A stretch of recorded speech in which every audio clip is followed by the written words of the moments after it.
Alors, une des caractéristiques de Plus belle la vie, c'est que c'est précisément un feuilleton choral. Il n'y a pas un héros central. Non, il y a des familles de héros, il y a une espèce de grande famille où tous nos personnages se retrouvent. Et ce qui est intéressant, c'est que ces dernières années, la famille elle a grandi, on a élargi le spectre et qu'aujourd'hui, on est en train de retisser les liens entre les gens qui sont rentrés récemment, ceux qui sont là depuis toujours. Et donc, ce que je dis, d'essayer de réconcilier passé, présent, futur, quoi. Alors, puisqu'on parle de la temporalité, 15 ans pour un feuilleton français, c'est une longévité exceptionnelle. Vous l'expliquez comment, cette longévité?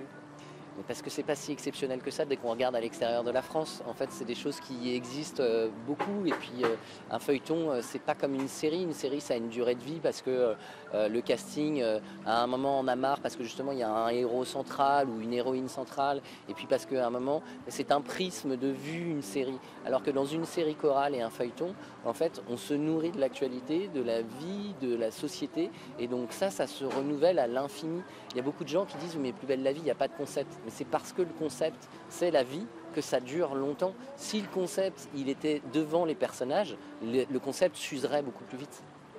Alors, une des caractéristiques du feuilleton aussi, c'est de s'emparer des sujets de société, y compris des sujets de société les plus clivants, sans tabou.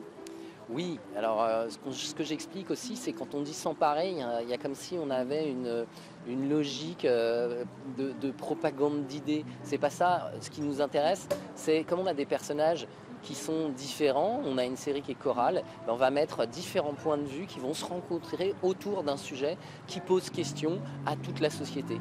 Parce que c'est facile de dire qu'on va faire quelque chose, une arche sur les femmes battues. Tout le monde connaît ce point de vue-là. C'est plus compliqué quand on va parler de GPA, quand on va parler de transgenre, quand on va parler de ces choses, de ce type de sujet-là, où il n'y a pas une réponse. C'est d'ailleurs plus dur à écrire parce qu'on l'écrit dans un présent dont les séries françaises ne sont pas très friandes. Parce qu'en France, on aime bien écrire quand on a déjà une réponse. Nous, on se met un peu en danger, et parfois on rate.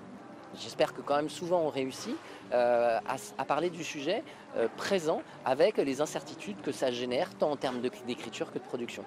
Justement, est-ce que ça tient au process d'écriture? C'est-à-dire que si j'ai bien compris, il y a en fait un groupe d'auteurs qui travaillent. On n'a pas chez vous la religion de l'auteur unique? Oui, exactement. Mais comme à tous les niveaux, il n'y a pas un producteur unique, il n'y a pas un auteur unique, il n'y a pas un comédien unique. C'est une œuvre collégiale. Et je pense que c'est ce qui fait aussi le plaisir de tout le monde de travailler là-dedans. Personne ne peut dire Plus belle la vie, c'est moi ou c'est à moi. Donc ça permet effectivement d'avoir une espèce d'émulsion chorale. Et en plus de ça, dans le processus d'écriture, on nous posait tout à l'heure la question de qu'est-ce que c'est la fin?